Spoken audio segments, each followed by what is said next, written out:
Okay, right. Okay, right. Now, as I've said before, my name's Andy, and now we're going to be doing this today, this order tonight, okay? Now, first of all, in about 2 moments' time, I'm going to do a short poem and a short bit of flash fiction.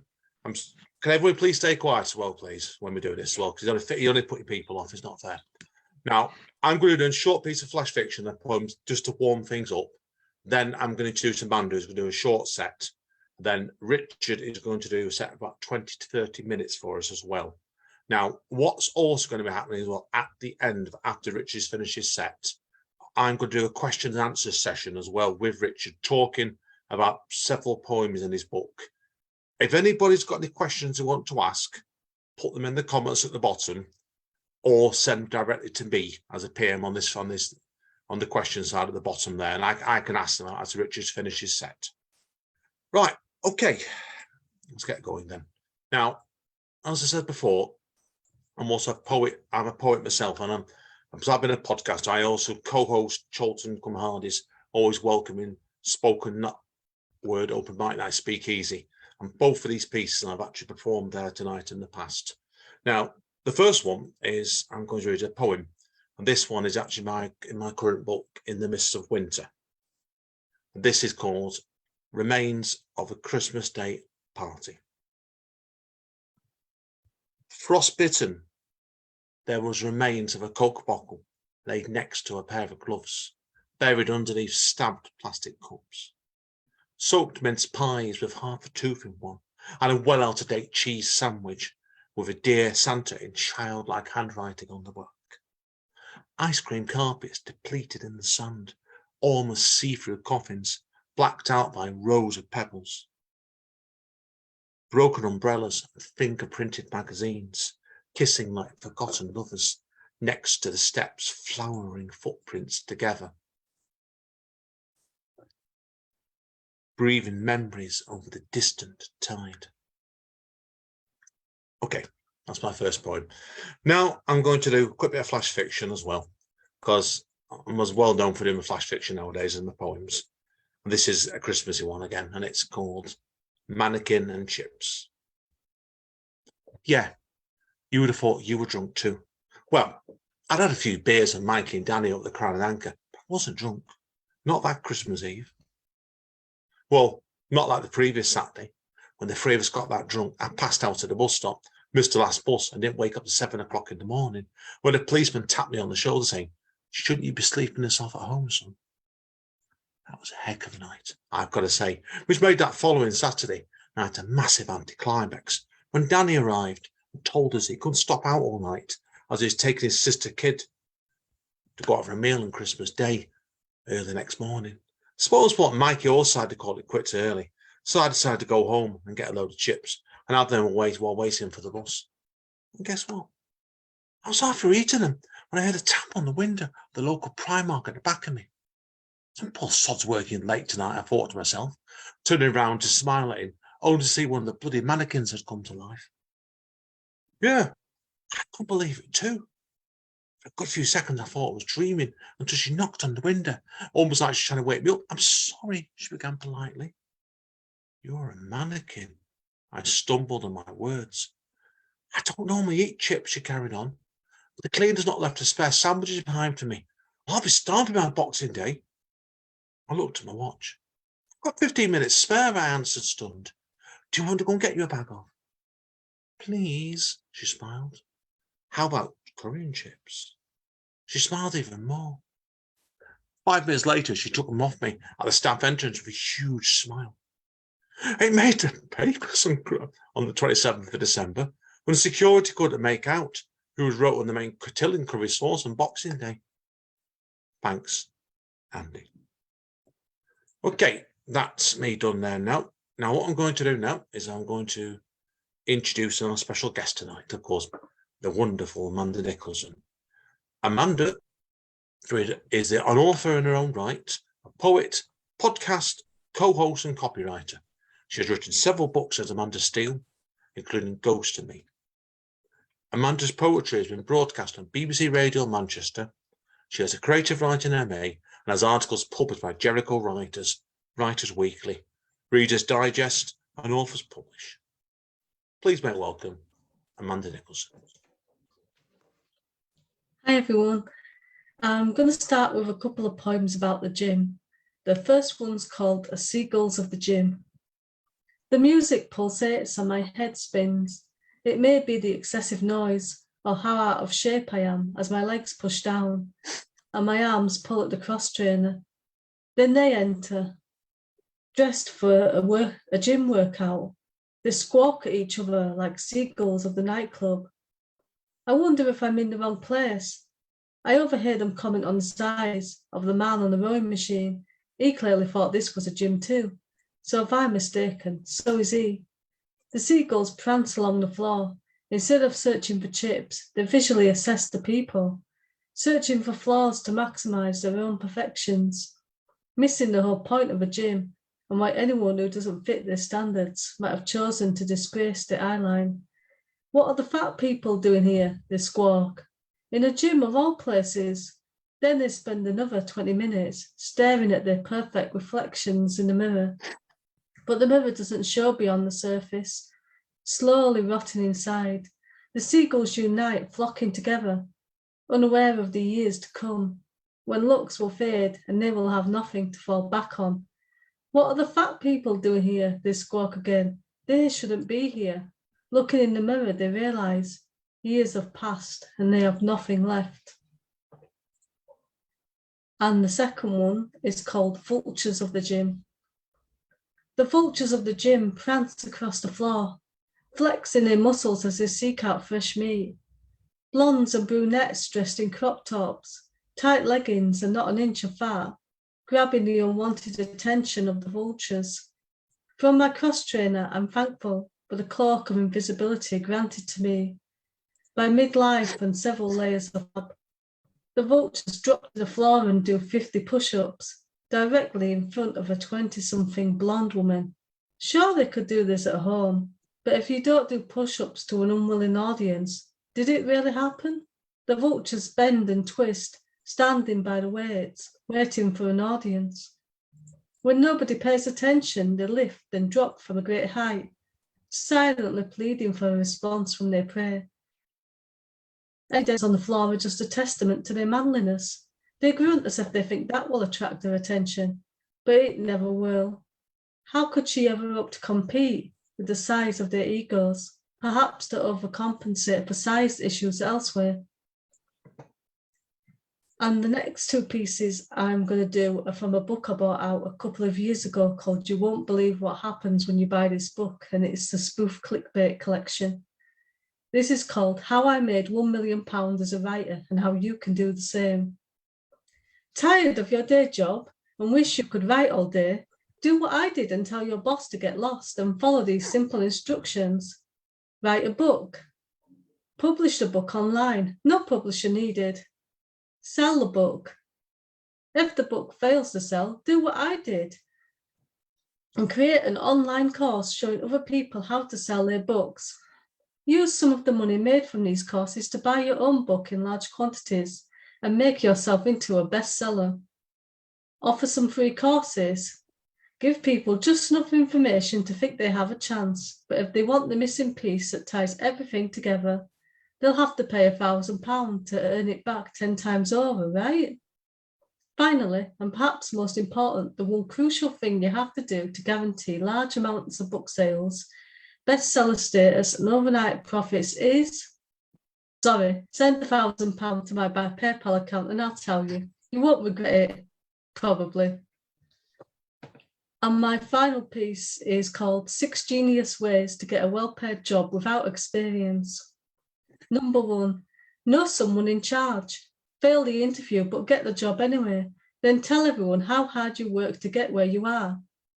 Number 2, auction yourself on eBay. Start a bidder war by getting your friends to place bids. If you have no friends, create accounts for your imaginary friends and get them to bid. Then build up the hype and get real employers fighting over you, even though none of them will be quite sure why they want you so badly. Number 3, when you send out CVs, include a bottle of wine. You may not have the experience, but by the time the recruiter has finished drinking the wine, he or she won't care. Number 4, If you get rejected from a job, just turn up and start working anyway. They'll be so impressed they will hire you on the spot or take out a restraining order. Number 5, first impressions are everything. So on arrival, backflip into the room to distract them from your lack of experience. If you can't do backflips, a seductive dance will do. And finally, number 6, if your experience is non-existent, so you have nothing but the basics on your CV, fill up the blank spaces with images of cats. Everyone loves cats. And if they don't, you don't want to work for them anyway. Right, that's me done. Thank you.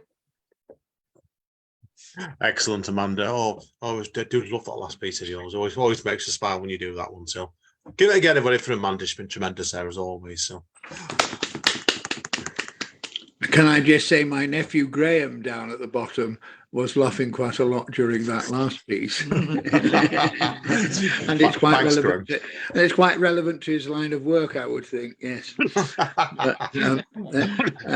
So brilliant. Yes. Brilliant. Thanks, Richard. Okay, Rick. Right. Now you've heard the man himself, obviously. Me and Amanda have done our parts now. We're going to bring Richard onto the stage. Now, Richard's bio, I'm going to read all his bio out now and make him blush endlessly with this one. Now, Richard Harries, not to be confused with the Bishop of Oxford. I can imagine he was the Bishop of Oxford, Richard, actually. Yeah, but he's got the same name with the E in the end, you see. So. I know. And when I put my first video on YouTube, there was something like 25,000 of his speeches put there by adoring ladies, so you couldn't find it. That's why I got my YouTube channel is called RC Poems, because it just got mixed up with him. And that was before you added the Harry Potter guy, Richard Harris, into it, and there were 6 zillion clips of him, you know. Okay, right, Richard. Let me obviously introduce you, okay, and then we'll let you read your piece for us. Now, Richard Harries, not to be confused with the Bishop of Oxford, is a well-known spoken word artist with a considerable following on YouTube. He performs mainly in the north of England, but concentrates on East Yorkshire, Hull, and the surrounding area. One of his first poems, Pirate Izzy, was written for his granddaughter, and therefore he began writing and performing at folk clubs and pubs. In addition to several years at the Hull Freedom Festival, he's been a popular feature on the Filey Folk Festival, Cottingham Springboard, and venues in Leeds, Harrogate, York, and Wakefield. Richard's historical poems have been published in American journals, and his war poems are read in, I hope I pronounce this right, Richard, Ypres, is it, 100 years after the first shot in the Battle of Bellewaarde in World War I. He was also a significant contributor to the Saboteur project Haunt, which has obviously been nominated for that. Richard is often known as the Bard of Ypres or the activist poet of Hull, having written for the Action for Hull group, the Wilberforce Society, and supported campaigns saying the Lord Line Building and Beverley Gate, and has 2 poems, like I said before to you, which are part of the Haunt project, been Saboteur nominated. Right, everybody, I want you all to give it to Richard Harris, please. Take it away, Richard. Thank you very much. I think most people call it wipers, and that's Mancunian pronunciation for you. And the battle is Bellewaarde. But anyway, there you go.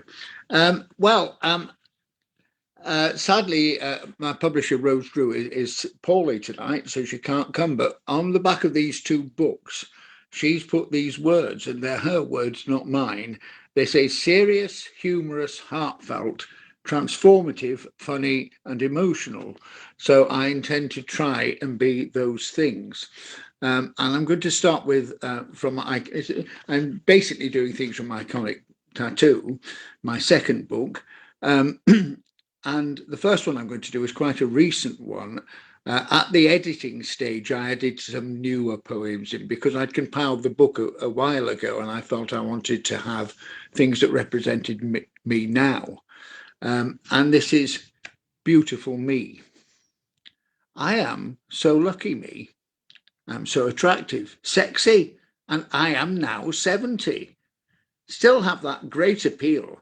I know this must be so, because on Facebook so often I have young, beautiful, and often bare-breasted women asking to be my friend, and it's all because of my great looks and sex appeal.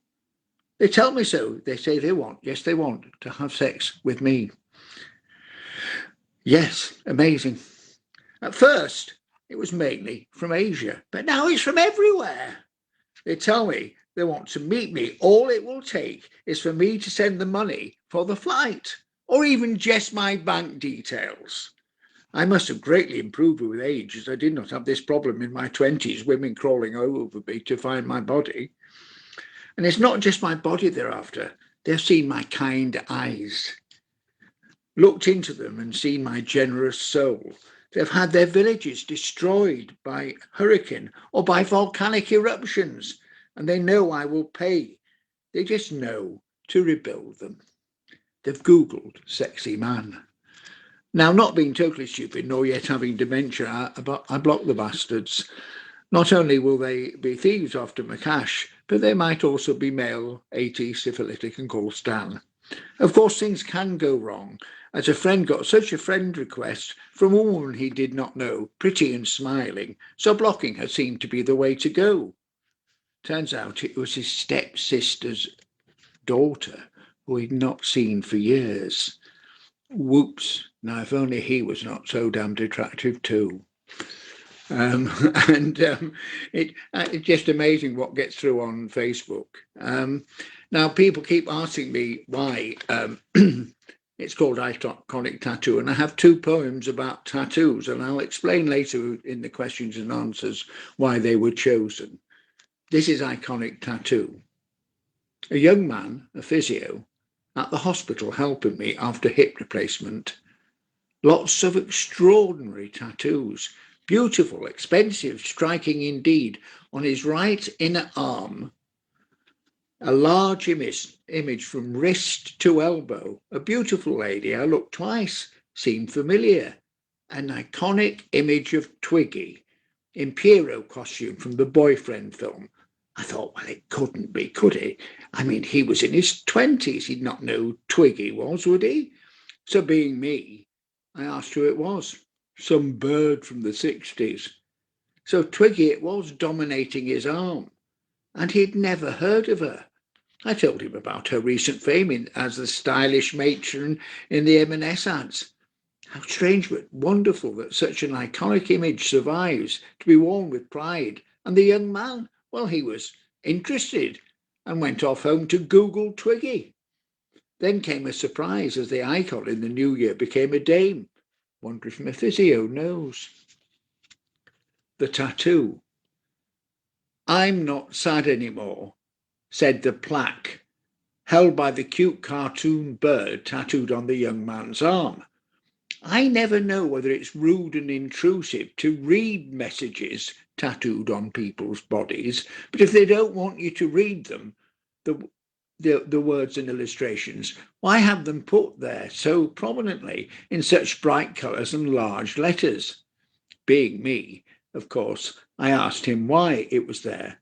Oh, I'm in a band, and it's one of my songs, was the reply. And knowing the people I know, that made perfect sense. Now, where should I put Awakening, an iconic tattoo? They were both just, both of them started with me saying, what's that? And the guy saying, it's a tattoo. I thought, well, I know that. I don't need to be asked that, Now, some years ago, I'd had an extremely bad time at work and had a severe depressive illness. I was really poorly. And I was sort of shunted back to an old job I used to be in. And I had a friend, Liz, who worked there, and I did expect her to support me. And I found this amazing band of young women, 5 or 6 of them, who all rallied round this old guy. And one of them is Naomi, who is sat here tonight. And thank you, Naomi, and pass my everlasting thanks to all the rest of them. You know who they are. We're still friends on Facebook, and this is Jennifer, who I last saw when I pushed her in a pram and alarmed Naomi. She must have been very new because she got all panicky because I was 100 yards ahead or something, but it was a delight, and it's lovely to see you both tonight. And Naomi published this story on Facebook, and it's a true story that involves her and Jennifer. And I started performing it to kids, and I do the Hornsey Gala every year. And one day I performed this poem to lots of kids, but the parents were there, and the parents loved it even more than the children did. So it's now I've started performing it as an adult poem, and I think anyone who's ever babysat or had a grandchild or child, or is an auntie or uncle, can relate to this. And this is Bedtime Accident. Now sweet Jennifer went to bed. Good night, mummy, to Naomi, she said, went straight to sleep in slumberland so deep, then woke with a start and with a thudding heart felt something nasty all over her. She wanted her mummy near. So she called out and did shout, there's something all over me. It's all brown and nasty, I can see. Naomi went fast to her room. She saw Jennifer was filled with gloom. She thought it was sickness or worse. Did smile and refused to curse her. She mopped it away, and Jennifer just wanted to lay and go back to sleep ever so deep. The problem now was Mr. Tickle, her toy, that Jennifer cuddled with joy. He was so old it would be bold to put him in a washing machine, which would destroy him and be mean. Then Naomi saw wrappers of gold covered in brown mess, not cold and not gold, and she realized Grandma's treat of chocolate coins, a sort of sweet, had been taken to bed by mistake and had melted into a chocolate lake. So Jennifer had not been ill at all, and only into liquid chocolate did fall. Mr. Tickled when wash was good as new, and Naomi was relieved and sighed, phew. And it had originally been called Chocolate Lake, which gave away the ending, didn't it? So we called it Bedtime Accident. And I've performed it, a lot of people, and the kids love it, and so do the adults. So that was one of the reasons why I chose it as special for this book. And now I'm going to do a serious one. It doesn't sound like it's a serious one. It's been turned into an amazing rock song, a real roaring anthem by a good friend of mine called Adam Davison, who's in various bands, The Charm Offensive and all sorts of other things, who are big in Hull. And it's all called We All Know a Pinocchio. And it sounds like it's a cute poem, but it's not. We all know one tells lies, but not for fun, lie through their teeth, no rhyme or reason, but all the time so wearying. If they're in your life, could not cope if it was the wife. There are some where if I asked the time or what it's like outdoors, I would pause and check, for they lie without cause in every respect, but without respect for you. Most folk lie to get out of trouble or get someone else into crap, or to gain reward or promotion, to shift blame elsewhere. A Pinocchio lies for no reason. Could be because they want to be liked. They don't know that if they did not invent stories and bull themselves up all the time, that they might be liked for themselves. It's so tiring, checking and disbelieving all the time, that really pisses me off. Don't know why they're like this, but they are. And it's not fine, not all the time. So wearying. And then one or two of you may have been aware that I have a mild fondness for Petula Clark. You're all meant to laugh now, yes. And I wrote this about downtown, not about Petula, and it's not about the story of the song. It's not about Tony Hatch writing it. It's not about Petula singing it. It's taking the person, the voice in that song, and applying it to me. And it was quite difficult to write. It was very difficult to write. I had about 8 attempts at it until I got it in a way that I felt was good. And this is called Inspired by Downtown, and hopefully all of you will know something about that song. Loneliness was mine, had left home while being thrown out. Plenty of worries, college in the daytime, work at night to pay bills. No help or support from anywhere. So just an empty bedsit to return to. No phone, so isolated. A record player on the floor, no plug on. just bare wires into sockets, a fawn and red dancet, albums of Melanie, Joni, Aretha, Motown, and especially Petula. And I was so alone, I played them all, and I realised that to forget all my troubles and cares, I should go into town and meet folk there.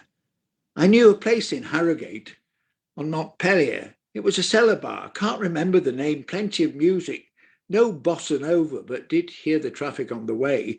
Lights outside in the trees, but not neon, but bright enough for me.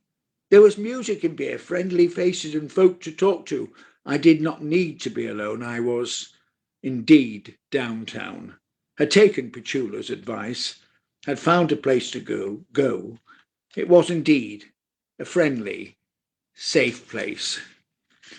And the song became very special to me. I mean, they were all special to me, but that one really is something I almost live by.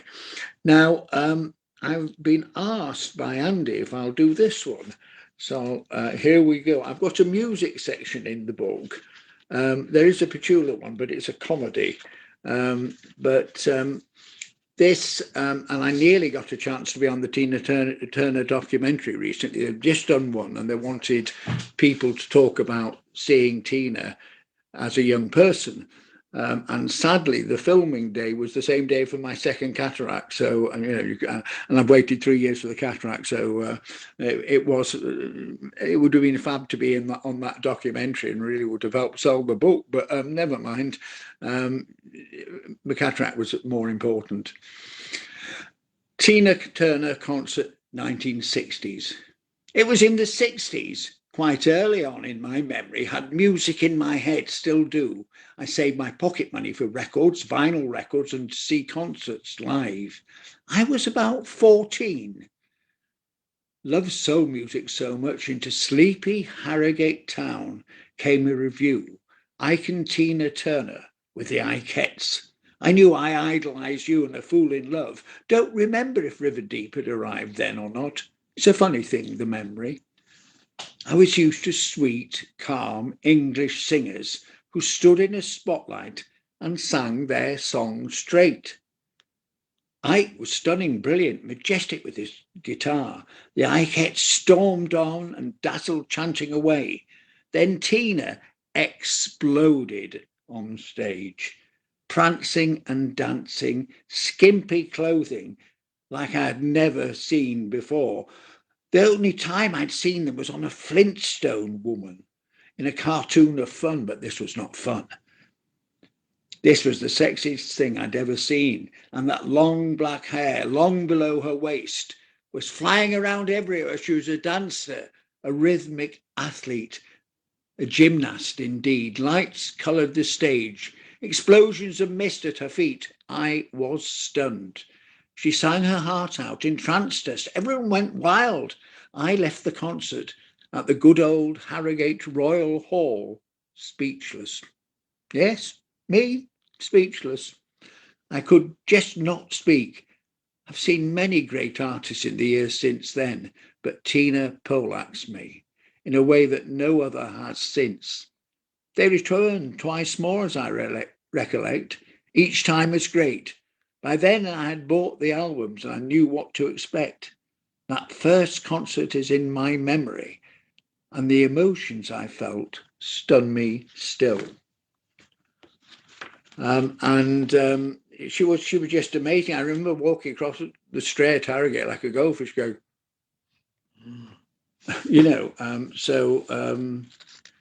yes. And I've just got a little one. The book is dedicated to 4 friends who unfortunately never reached 21.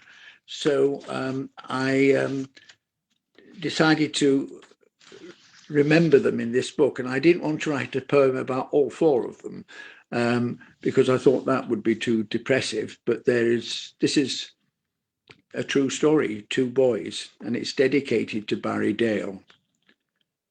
2 boys played in the street, had fun, laid a foundation stone for a new church, paused with their trowels in the sun. Went to school together, had fun, grew older, off to senior school at 14. One went on the rugby pitch. Ran, tackled, collapsed, died. Had a heart condition that no one knew about. He never made 21. Had no more fun. I am 70. I am the other boy. The church is now weathered and old, as I am. I've had so much fun. That's not fair. So why did I survive? And I think it's important to remember them and keep their names alive. And then we come to one that I really do not need to read because I'm asked to do it everywhere I go. Everywhere I go. And I've done it so many times. I give up if I have to use a book for it. And in the first book, Awakening, I only put one comedy because a lot of my comedy involves me pulling faces and my voice and waving my hands and things like that. And so I wasn't sure whether or not it would work on the written page, and it did. I got so much love and great comments back about the funny poem, which is called Eileen and Her Memory. So here we have Good Intentions, and it's again about Eileen. I know my woman well. I'm able to buy for her just swell. I know what jewellery she likes. That's courage, you say. Yikes. So yesterday I went into town and I did not buy a gown. No, I saw a blouse and a stole that matched. And it is my goal to try and please my beloved wife and be thoughtful throughout life. So I did what many men have not got the courage to do. But I looked at the sizes and I knew they'd fit my beloved one. So I did what I knew I should have done. I went inside that charity shop and did buy both of these great tops. Now, this was a great inconvenience to me as I now have enough money to buy the veg for tea. In fact, I'd have to make a second trip to the shop to get enough fresh food to chop so that we could have a tea that was good. But this I was quite prepared to do, looking forward to the praise and the appreciation that I was due. I got home proudly and did display them proudly. She to me did say, "Oh my, just why did you buy these tops? They're both complete flops. That you should not have paid cash. That was rather daft and rash." "Go on, tell me why," said I with a sigh. "Well, last Friday I donated them, not wanting to wear them again. You were with me that day when I gave them away, but last but not least of all, you have the gall to not have noticed I," and again she did sigh, "have been wearing them for the past 4 years. Honestly, you could drive me to tears. All I could say was oops and wow, I kind of remember them now." Now, Clint will tell you that there's a little place near here called Swanland, which is extremely posh. And I was invited to the Swanland Festival, and when that poem was very new. And I performed various poems and then came to that one. And everyone had come in their Daimlers and Porsches and Jags and things like that. And when it got to the charity shop line, they stopped me for 25 seconds roaring with laughter because either they'd never been in a charity shop or had certainly never met anyone who admitted going into one. It was very difficult because you had to remember where you were in the poem and the rhythm of it. At the end, quite a short man came up to me with an Armani suit and a Valentino tie and said, "You know your story about the charity shop?" And I said, "Yes." He said, "I have one that's extremely similar." And I said, "Oh, do you?" He said, "Yes. I spent £847 buying my wife a Hermes handbag and she didn't like it." And I said, "Well, that's remarkably similar to my 4 quid and carrots, you know, but there you go." So that's almost become part of the poem. Then I'm going. I've got a serious one, and I need to issue a flash warning because this could be distressing. It does involve some nasty things. It's a serious one. So if you want to not listen to this because you feel that it would upset you, please don't. And it's called George Stinney. and it's a true story. And when George Floyd was murdered in America, as so many people did, I Googled Black Lives Matters and things like that, and I found this story, and I was just blown. My mind was shattered. You know, I just couldn't comprehend it, and then I had to write it. And sometimes when the serious subject takes you over, you have to write it. You might make the decision. I wrote a poem about male breast cancer, and I made a conscious decision not to write it, and then it gestated itself in my head. So I had to, and that was with this. In 1944, which seems so long ago, but it is within my sister's lifetime and just 8 years before I was born, in America, the land of the free, a 14-year-old black boy was executed for the murder of 2 little girls. He was placed in the electric chair, had to be seated on a large Bible used as a booster seat. He was so small. The girls were battered to death. Their bodies were dumped in a ditch. The boy was George Stinney. He had spoken to them that day as they passed his house. He directed them to where they could pick certain flowers. That is all that was proven. He was arrested and taken from his parents, allowed no solicitor, even though the Sixth Amendment guarantees him one, allowed no visits from his family. They could not agree on the description of the murder weapon, and there was no blood found on George. At the trial, his counsel was a white politician campaigning for election in a town full of hatred where lynching was threatened. He cross-examined no one. George was alibied by his sister, which they still swear is the truth. Yes, this is so close in time that some of the witnesses are still alive. The trial, just 81 days after the murders, lasted 1.5 hours. The all-white jury were out 10 minutes. 1,000 whites packed the courtroom, not one black person allowed in. George was not allowed to see his parents until after his conviction in America, the land of the free. At the trial, they allowed discussion of rape and even necrophilia, even though post-mortems pronounced the girls to be virgins. The trial papers have disappeared, as has an alleged confession. One made by a 14-year-old boy deprived of contact with parents or counsel. They killed him with a too large hood that allowed the tears flowing to be seen. His dad was allowed to approach him and speak to him just before he died, the only family contact he had had since his arrest. This was in 1944 in America. He was buried in an unmarked grave. 70 years later, the conviction was overturned for lack of evidence and for being tainted with racism. They never found the murder weapons. How could a child hide metal objects thoroughly? He could not. A real murderer ran free while they murdered another child. This was in America. George died because he was black. If anyone can't comprehend why Black Lives Matters, why we need to take the knee, then they should research George Stinney. No one says other lives do not matter. What they say in America in particular, there is good reason to fear your early death if you are black, and that should never have been and can no longer be. And I'm afraid usually I finish my set with that because I don't feel I can follow that. In fact, at Away with Words in Hull, I've even wandered off stage without waving my books, because I normally make a joke out of it and say, do you know I've got a book? And they all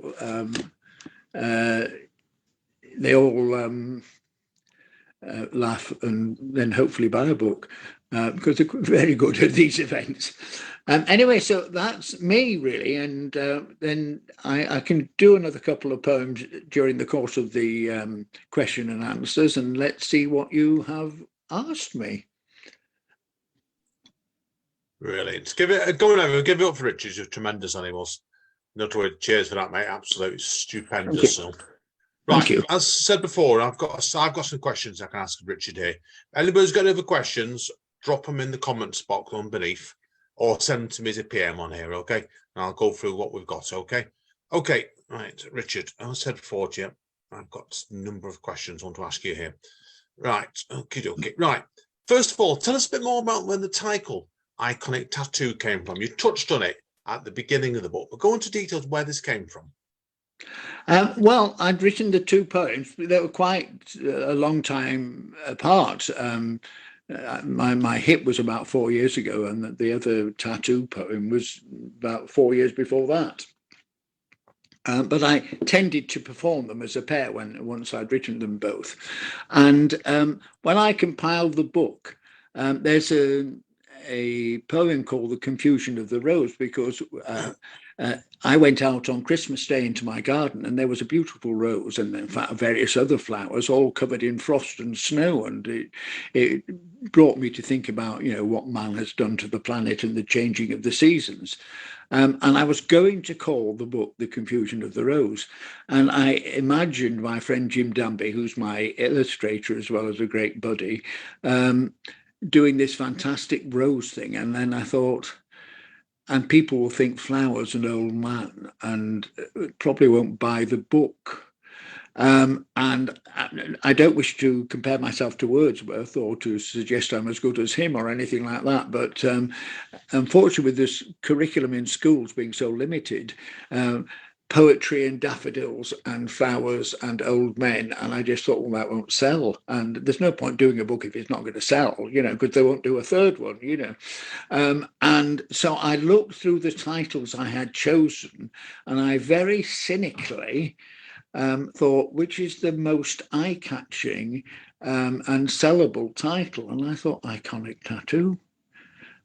So that's being absolutely honest. I thought, what will sell this book? And everyone has been saying, what's it called Iconic Tattoo for? And the publishers weren't sure about it. I had to persuade them, but there you go. And thanks to another friend who pointed out that if we actually drawn Twiggy in her Pierrot costume from the copyrighted film, that we could have been sued. So it's just a generic Pierrot, because somebody, MGM or someone, owns that image. So we even covered bases there. But that's the honest answer why I chose that particular poem. I mean, they're all poems that I'm happy with, that I like, because they're all amongst the things that I think are good of mine. So, you know, but when I looked down the list, I thought, no, this is the one that's going to sell it. Right, we've had on the answers thing down the bottom, Richard. Jay Richards asked, have you had your tattoos done yet, Richard? No, although Finn, who is a very good friend of mine and is here somewhere, Finn Hall, there he is at the bottom. He is the same age as me, exactly. We're both 70. And he's just had an amazing tattoo written on his arms, which is something like, never let the words fail you. Is it, Finn, did I get it right? I don't think he's heard me, but Finn's had one, so it's not impossible. But I can't quite see Pirate Izzy or Iconic Tattoo working. I don't know. But, right. Okay. I want to talk next, obviously, about this book and its relationship to Awakening, because you told me before, obviously, when we were chatting about this book before we came on air tonight, that I always ask people, when you're doing your second poetry book, I tend to look at each book as a relationship or reaction to the previous book. But you told me before, this actually is part 2 of the original book, isn't it, really? Yes. Well, what happened was I met Rose Drew, the publisher of Stairwell Books, at the York Literature Festival, and I performed a poem called A Tale of Warning to Men, which is about my breast cancer scare. Not many people realise that men die all the time from breast cancer. And she singled me out. So I asked her if she'd like to publish me, and she said no. And it took another 5 years of persuading. And so I'd had a lot of time during that time, and had a lot of advice and support from Clint here. I chose, because I've been writing now about 12 or 14 years, but so it's not a long time for a poet. I mean, some have been writing for 60 years, but I have quite a large body of work. And so I chose the actual main poems that I was really happy with, that I wanted to get published and to leave my footprint with. And there were a lot of them. There were probably about 100 poems. And so obviously that was too many for a book by which the format that Stairwell brings out. And I chose some of the darker ones, and certainly some of the more personal to me, the cathartic ones for the first book. The bulk of it is very particular to me. And so the remainder were the ones that didn't get in, but not in a reject sort of way, because I mean, several have been published independently and won an award. So they were just different. They weren't as completely personal to me, and it doesn't, apart from George T, I mean, that's a very serious matter, but in the first book we have things about depression and suicide and homelessness and all sorts of things, so this is just as special. Now Eileen, my wife here, prefers this book, and I've had a lot of really great, lots of people have said we love Awakening, but wow, this is better. Now that surprised me, but sometimes you're too close to something and it's too subjective for you to see externally. The other thing I've done in the first book, I only had the one comedy, and in this book I've introduced more. In fact, everyone kept saying, why isn't Good Intentions in? Because it's the one that I'm asked in every pub and club. Oh, do the charity shop one. So and lots of people were saying, why isn't that there? Why isn't that there? So it's in here this time. So it's sort of different by nature, really. Brilliant. Couple of comments below before we get into the next question. I've had, let's have a look. Yeah, I know Finn's put fabulous on it, which it was tonight. It really has been a fabulous set. Clint's also put, enjoyed your set, Richard. Naomi and Jennifer have also put, well done, Richard, brilliant poems. And Finn's also then commented, I like the darker ones, funnily enough. Finn, oddly enough, mate, I'm the same as you, mate. I'm a miserable git as well. So I have to say, I love doing my comedy, and I particularly love doing my comedy in a pub when they shut up and listen to me, and they do. And it's just amazing. The one I started with, Beautiful Me, I was in a pub in Hull about 8 weeks ago on a Sunday, and half the people were listening to me. It was absolutely packed, about 60 people in, and half of them were listening to me. But I had a microphone, so the ones who wanted to listen to me could hear. And I started Beautiful Me, and they all shut up. There were gaggles of women, all with gin. and there were great teams of rugby players, and they all shut up and listened to me. And I was going to do a sweet little one for my second poem. I thought I'd better not, so I did a rather rude one. And they're absolutely silent there, so I love doing that. But the ones I love best, and I feel are my most significant and my most important work, are my darker ones, because they're cathartic and from my soul and my being. So I agree with Finn entirely. Judy Richards has also put the belief here as well. She also likes the darker ones too. And she has asked as well, a question for you as well. Is there any one poem that means the most to you?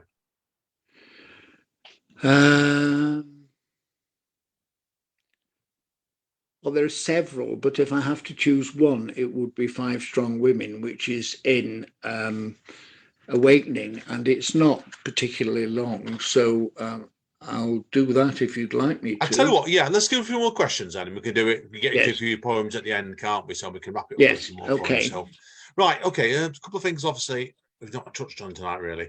Also, I'm full one remember, because we're friends with you on Facebook, when you had all these, should we say, dodgy ladies of the night contacting you. So tell us what made you want to do this poem, Beautiful Me, which I think is absolutely tremendous. I absolutely love this. If you try and share your YouTube poems on Facebook, they suddenly put you in jail and say you've shared too many of these, and then send you a message saying, if you pay us £42, we'll send them all over the world. And that's not my idea of sharing poetry. And it happens all the time. I get these strangely named people. Sometimes they don't even sound like names. I don't mean exotic names. I mean, Fanny Do Bot or something. It's quite obvious it's a spam, and if it's obvious to me, and Facebook can block, and you get blocked, and they control you for lots of ridiculous things, and it was absolutely absurd why they couldn't do it. And so I put a post on Facebook saying, isn't this absolute load of rubbish? Why don't Facebook police this as well as they police everything else? And I had all sorts of people coming on, friends, saying, well, and there was the bit about the volcanic eruption was from a friend, and a very good friend, Graham Williams, who's a poet and comes to a way with words. He's the one with the stepdaughter, and of course he hadn't seen her for 25 years, and she'd got married, got a different surname, and he should have known, his stepsister's daughter, but he hadn't seen her for 25 years. And so we had this conversation on Facebook, and it just became so absurd and funny. I thought, oh, that's a poem. So, it was a conversation between 3 or 4 of us. Yes. You've gone muted. You're muted. Yes, I have. Apologies, I muted myself then. Yeah. I've also had a comment from Noah as well saying, terrific poetry tonight and every night, Richard. Now, I've got just one more question I want to ask you tonight, and then we'll get you to do a few more poems to wrap up tonight. I absolutely, and people have read this book, I loved the last piece about your granddaughter, Laura Rose. What made you want to finish off the book with this really quite tender and beautiful poem? Well, it's a poem about my granddaughter. And when she was born, 12, it's her birthday today, so it's 12 years ago today. It was that terrible, terrible winter, and roads were cut off in Withensea, and we couldn't get through. Only Tesco and Aldi got through. And so we couldn't go and visit her in Warwick, where she was born. So she was held up on Zoom, no, Skype it was then, and so we couldn't cuddle her, and there was warnings on the news not to travel, and people were dying in snow drifts and things like that. So I wrote this tender little poem about meeting her for the first time when she was about 4 weeks old, and I first performed it in a pub in Hull. We used to do a sit around at a table, and I thought they're all going to laugh at me and say sentimental old git, and they all went, and they all loved it. But everyone who was a parent, an uncle, an aunt, or a grandparent, and they just agreed with the sentiment of it. And I did a series of workshops with Rupert Creed, who's a playwright in Hull, a brilliant bloke, and he had me writing minimalist small poems, and I liked them so much that I ended Awakening with a series of them, so I wanted to end Iconic Tattoo with a series of these little poems. I've got lots of them. I could do 2 or 3 books of small poems, and the other thing was I told Lara I'd put it in. Because having told Lara is very bright and remembers things, and I would be in serious trouble if it wasn't it, I think, because I told her it would be. So there you go. That's why, and it's just very sweet and sentimental and about falling madly in love with my second granddaughter the moment I saw her. Right, before you get to a few more pieces for us to wrap up, Richard, Kay's put a comment here as well, and I'll wrap up with this because it's a lovely quote. Respect for you, this one definitely. Then read a few more pieces out. Kay's put here, I thought the way you combined the memories of your dead friends into one poem. I've tried to write about lost friends. It's incredibly difficult. So full respect for that one. I could placate dead right, because write about your friends like that, all that died at such a young age. Well, I couldn't write it. if I felt that if I wrote a poem and went through each story, that it would be too depressing and long. And so I chose one. And in the Harrogate Advertiser, there was a picture which I've got a cutting of the two of us holding our trowels. Like, he was from the Sunday school, and I was for some reason I was at Sea Cadets.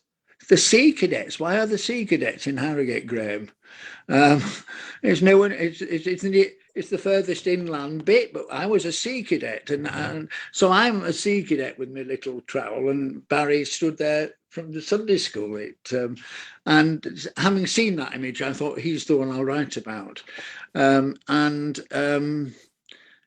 Similarly, the Five Strong Women, which I'm going to perform, is about a very sad time in my life, and it was, in actual fact, extremely difficult to write. And part of Rupert Creed's thing was editing down and cutting out.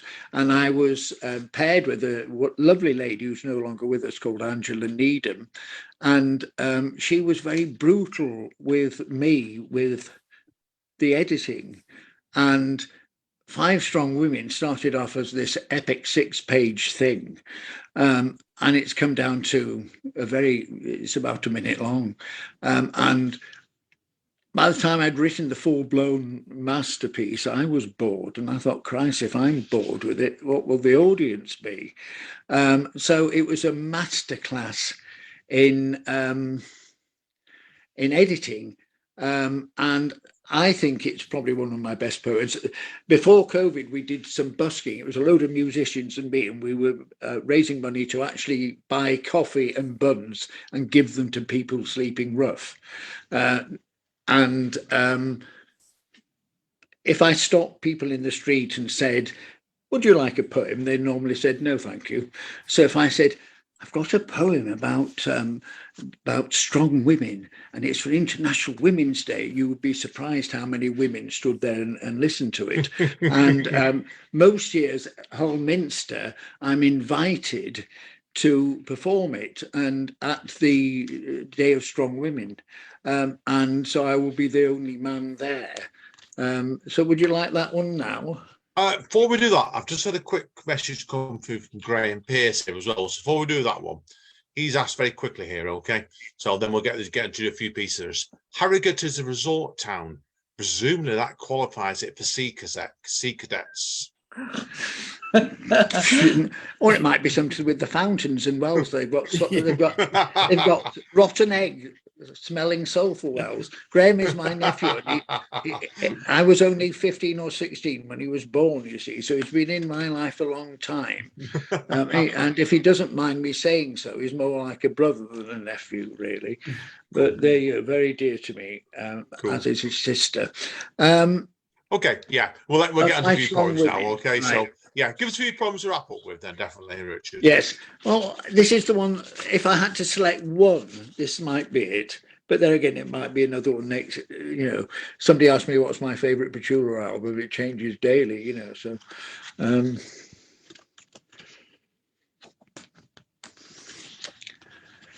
Five Strong Women. I was left without a mother when young, but that is not what I want to talk about. When that happened, I found strength, hope, love, life from 5 amazing women.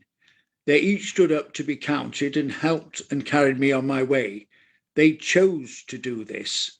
My life became richer, deeper, vibrant, bearable because of these women who chose to love and help and advise and support me, all in so many different ways. They travelled to see me, wrote, loved, baked cakes, gave me shelter, several homes, talked to me, planned with me, loved me. I won't tell each of their stories, and they are now all gone, grieved for and mourned. But I loved them all, and they amazingly loved me. For that, my gratitude and love eternal will be. Bless.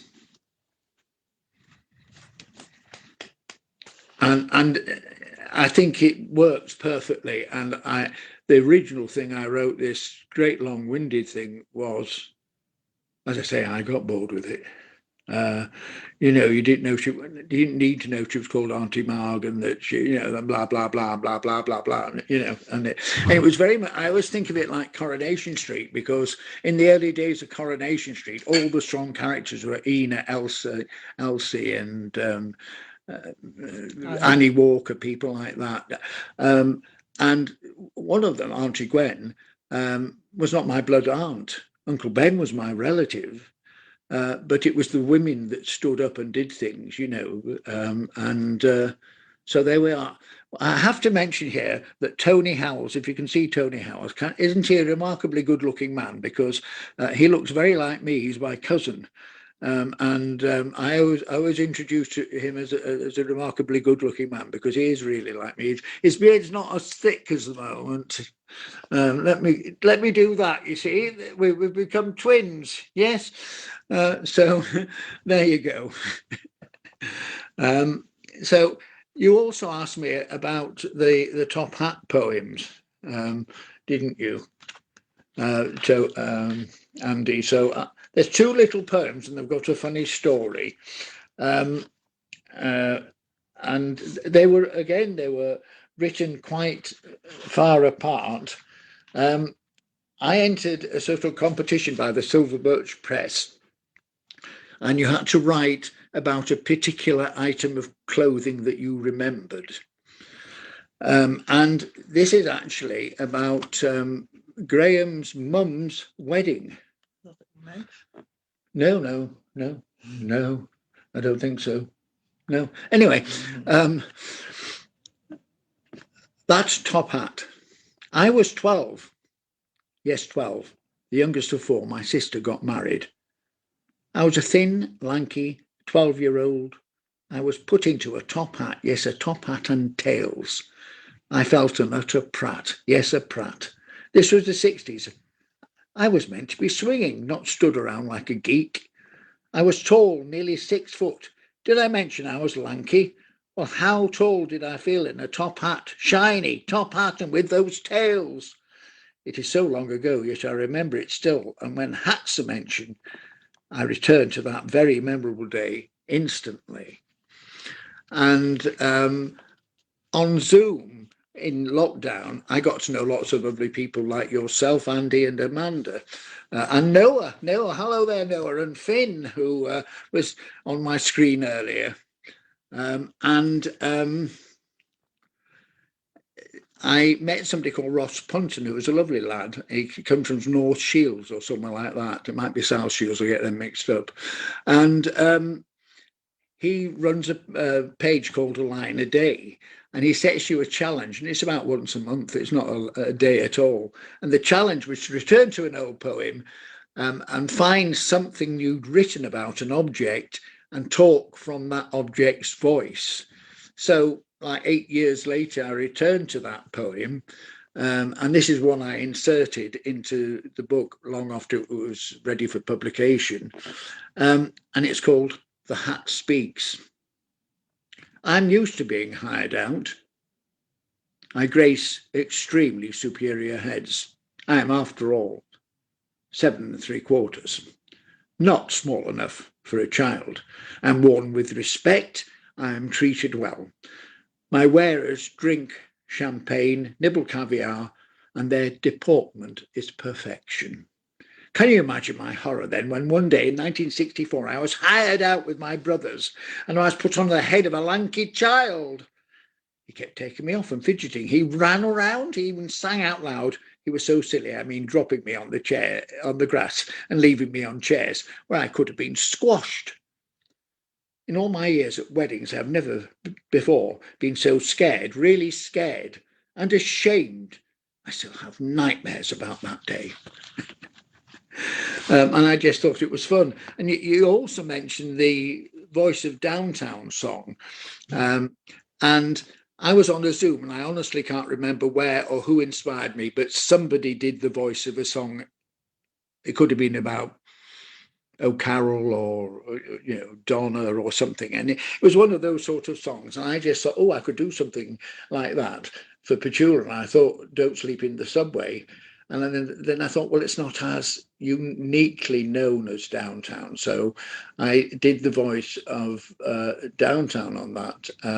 And I'd previously done 2 poems, which are in the first book, in Awakening, which were part of a play that was put on at Harrogate and various. So they're all Spa towns. It toured Spa towns. And the poem about my sister in that was, totally complete, and it was played out actually in the situation where it's set outside a pub in Harrogate called the Alex. We toured around Harrogate, and it was performed in areas where these incidents had occurred. And the other poem, there was a little bit taken from it, which was about me. And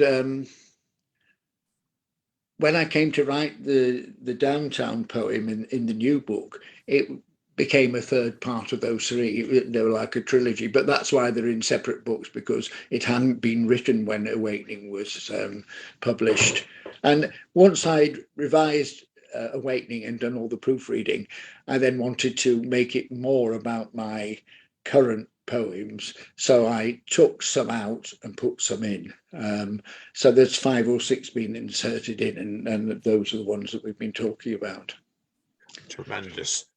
Thank you again for tonight, Richard. It's been an absolute pleasure. Now, Yeah, I've put all the links. I've put all the links on the columns. If people want to get hold of the book, start wrapping up tonight, where do you want them to go? Well, Rose Drew has just messaged me and says that if people want to buy both, they could have them in the UK for £15 plus postage if they need both books.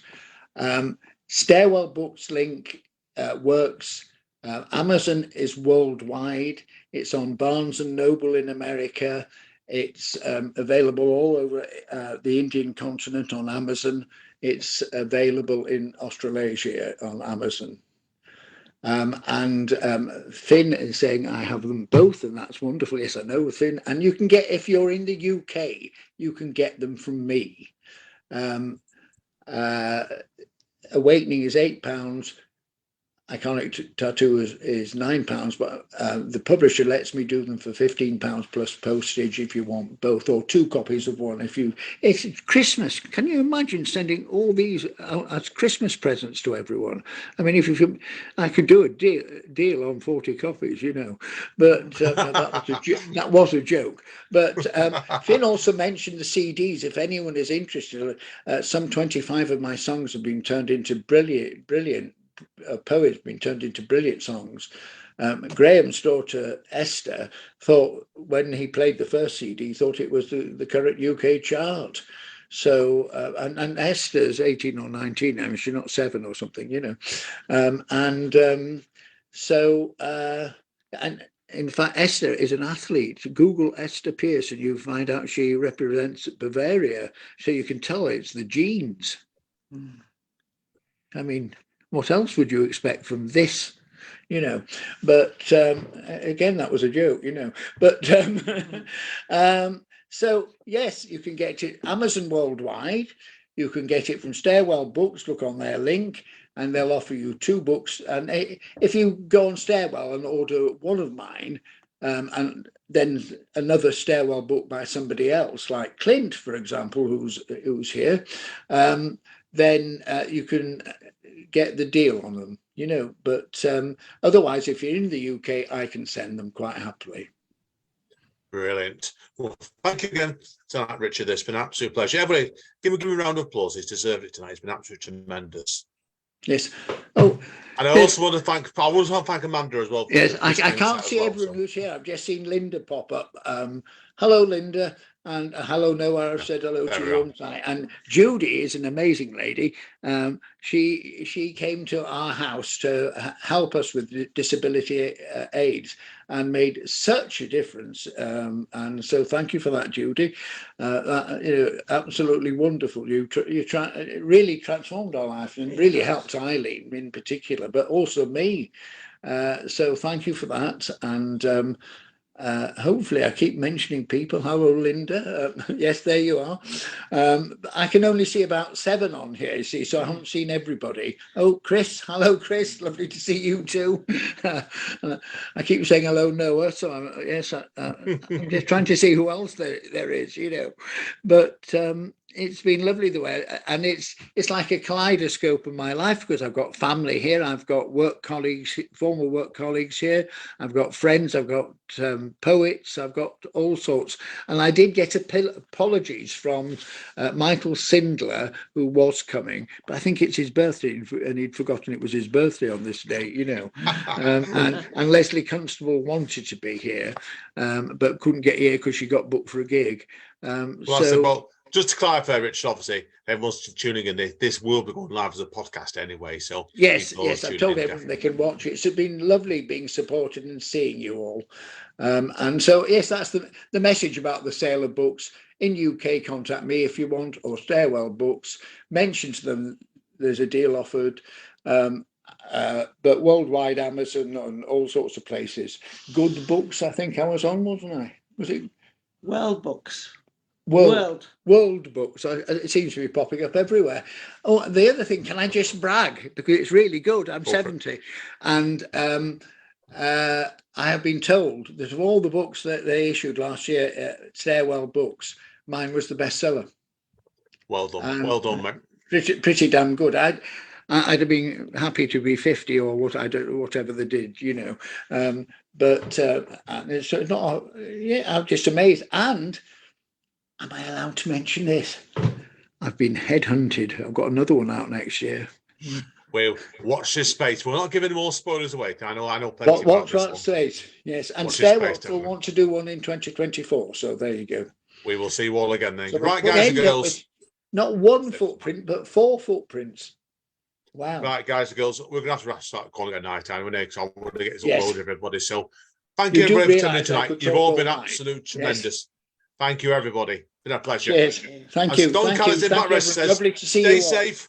Yes, Stay bye. over. We will see you all soon.